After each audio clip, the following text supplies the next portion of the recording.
देख रहे हैं न्यूज 7 हिंदी। राष्ट्र प्रथम। उत्तर प्रदेश के उप मुख्यमंत्री ब्रजेश पाठक आज आजमगढ़ दौरे पर पहुंचे। बड़सरा खालसा स्थित हेलीपैड पर उनके आगमन पर जनप्रतिनिधियों और अधिकारियों ने उनका भव्य स्वागत किया।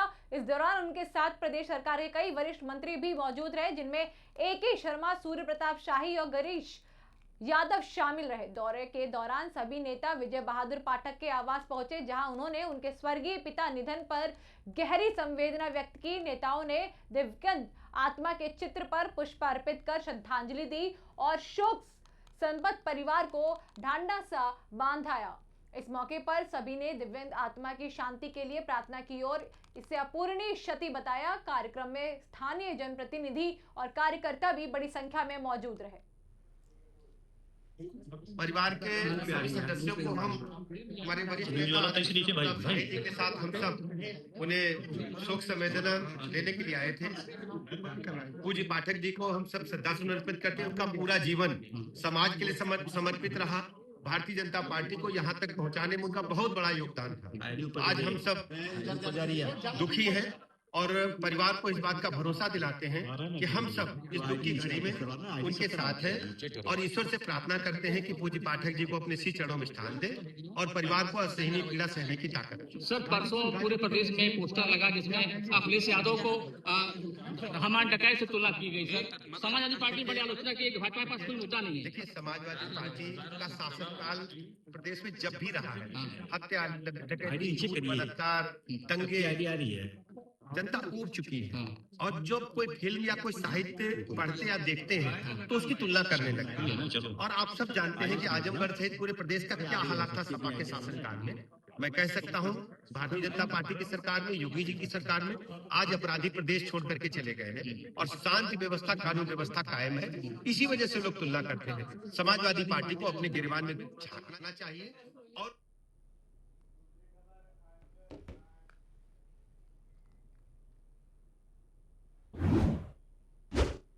आजमगढ़ में आबकारी विभाग द्वारा ई-लॉटरी के जरिए शराब दुकानों का आवंटन पारदर्शी तरीके से किया गया। यह पूरी प्रक्रिया जिलाधिकारी के नेतृत्व में संपन्न हुई, जिसमें आबकारी विभाग के वरिष्ठ अधिकारी मौजूद रहे।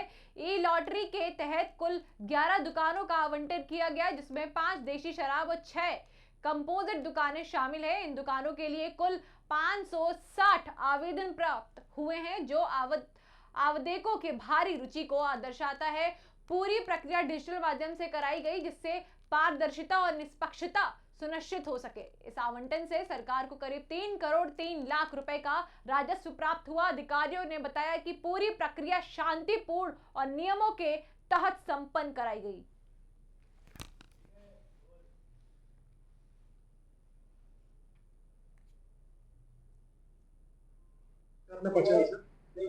मैं राजेश कुमार मिश्र, जिला आबकारी अधिकारी आजमगढ़। सर, आज लाठी हुआ है सर, क्या कहना चाहेंगे? जनपद में कुल 37 दुकानें अवशेष थी, जिसमें से 11 भांग की थी, 20 देसी शराब की थी और 6 कंपोजिट की जो नवसृजित थी। तो उसमें हमने 561 आवेदन पत्र प्राप्त हुए थे। 28 आवेदन हमें देसी शराब मिले थे, जिसमें 4 आवेदन एक एकल आवेदन थे और एक रसूलपुर नंदलाल पर हमें 24 आवेदन प्राप्त हुए थे। कंपोजिट शराब की जो 6 दुकानें थी, उसमें हमें 532 आवेदन प्राप्त हुए थे, जिसकी लॉटरी आज संपन्न हुई है और कुल 11 दुकानों पर लॉटरी हुई है। शेष दुकानों पर लॉटरी नहीं हो पाई क्योंकि कोई भी आवेदन प्राप्त नहीं हो रहा। एक दुकान परशुरामपुर पर एक आवेदन प्राप्त हुआ था, जिसे निरस्त कर दिया गया क्योंकि उनकी सॉल्वेंसी 5,93,000 की, जबकि रिक्वायर्ड सॉल्वेंसी 64 लाख से अधिक थी। लगभग कुल सर कितने सर लाठी सर जी, लाठी शुल्क कितना? एक हर दुकान के लिए अलग अलग सिस्टम है। जैसे देसी शराब दुकान के लिए ग्रामीण के लिए 40,000 है, नगर पालिका के लिए 55,000 है। उसी तरह से कंपोजिट शॉप के लिए अलग है, सब ग्रामीण की दुकान है, इसलिए 55,000 पर आवेदन का चार्ज था। जो गवर्नमेंट का शुल्क था वो 55,000 पर आवेदन था। कुल टोटल कितना शुल्क आया था सर? कुल लगभग 3 करोड़ 3 लाख रुपए हमको आवेदन से प्राप्त हो गए हैं। और विस्तार से किस तरह देखा गया सर? ये जो लॉटरी की व्यवस्था है हमारी IIT कानपुर के द्वारा ये डेवलप की गई है। ये पूरी तरह से फुल प्रूफ्ड है और ये इसका सेंट्रलाइज व्यवस्था लखनऊ से संचालित की जाती है। यहाँ हम उसकी केवल साइमुलेशन करके रेंडमाइजेशन करते हैं, बाकी सारा कुछ सेंट्रलाइज होता है लखनऊ से।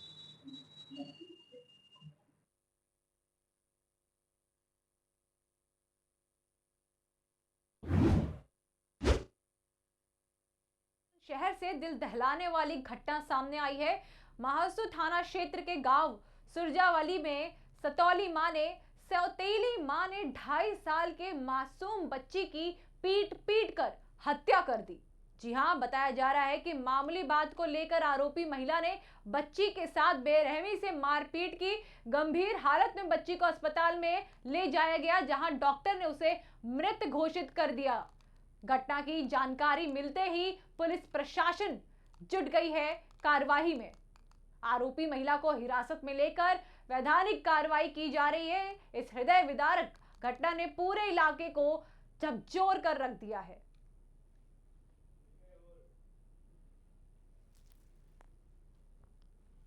बहन जी, क्या नाम है आपका? योगेश देवी।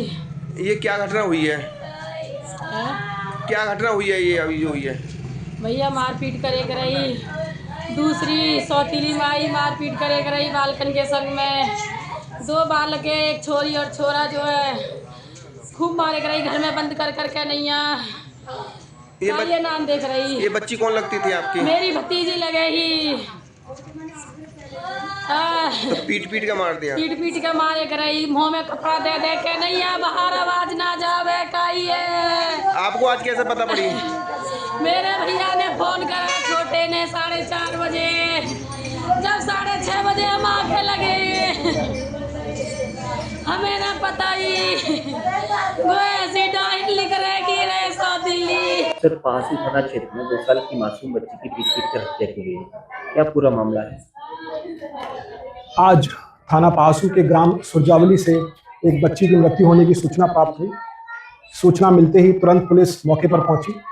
प्रारंभिक जानकारी की गई, जिसमें जो तथ्य निकल के आए वो ये तथ्य निकल के आए हैं कि बच्ची की एक सौतेली मां है, जिसके द्वारा बच्ची को के साथ मारपीट की गई।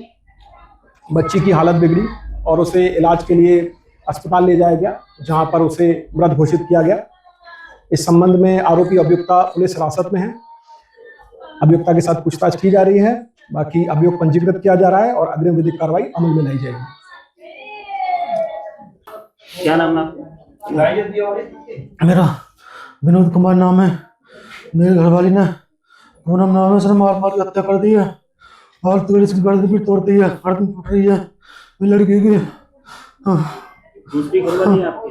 दूसरी घरवाली मेरी। कितने साल की बच्ची थी? ये 2.5 साल की है।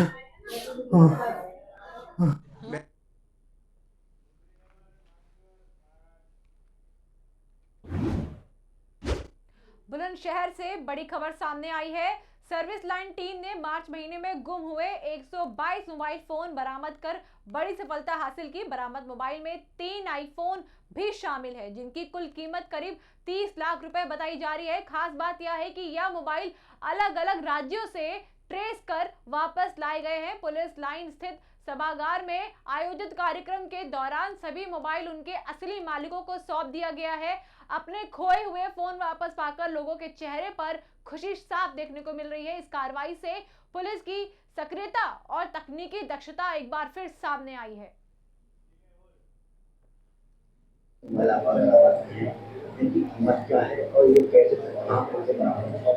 बुलंदशहर पुलिस द्वारा CEIR पोर्टल के माध्यम से मार्च माह में गुम हुए, चोरी हुए, खोए हुए 122 मोबाइल बरामद किए गए हैं।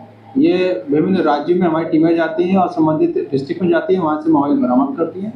इनकी अनुमानित लागत लगभग 30 लाख है। इसमें 3 आईफोन भी शामिल है।